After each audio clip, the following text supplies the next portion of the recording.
ইদানিং সোশ্যাল মিডিয়াগুলোতে নাহিদ এবং আসিফ মাহমুদকে নিয়ে অনেক ট্রোল চলতেছে। তারা নাকি ইংরেজি বলতে পারে না, এই কি মেধার নমুনা, এইরকম নানান ট্রোল চলতেছে।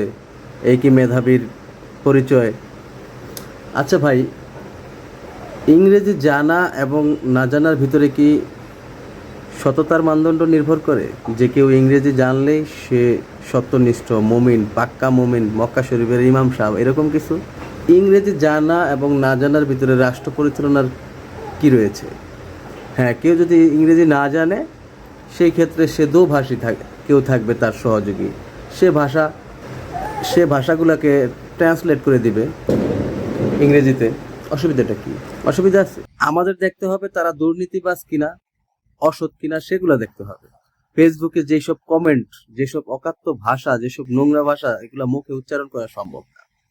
মানুষ এতটা নগণ্য। আচ্ছা, ইংরেজি জানলেওয়ালারা তো এই উপমহাদেশে শাসন করে থুয়ে গেছিল। ইংরেজরা 200 বছর শোষণও করছে, শাসনও করছে। ঠিক আছে, যে 200 বছর শাসন করছে তারা আরো 400 বছর বৈশা খাইতে পারবো, এমন শোষণ করাই করছে। বিগত সরকারদের যারা মন্ত্রী এমপি ছিল তারা কি ইংরেজি কম জানতো? তারা তো ইংরেজি জানতো। তারা ইংরেজি জানি না কি করছে, তারা ওই বিদেশে সুইস ব্যাংকে টাকা পাচার করছে, বেগম পাড়া গইরা তুলছে। ঠিক আছে, তো এসব ট্রোল আপনারা বন্ধ করেন।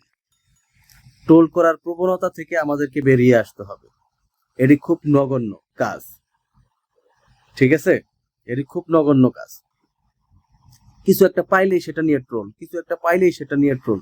একটু ইতিবাচক চিন্তা করা যায় না? সব সময় খালি নেতিবাচক চিন্তা করেন আপনারা কেন ভাই? হ্যাঁ, কোনো কালেই কি কোনো সরকারের পাশে দাঁড়াবেন না আপনারা?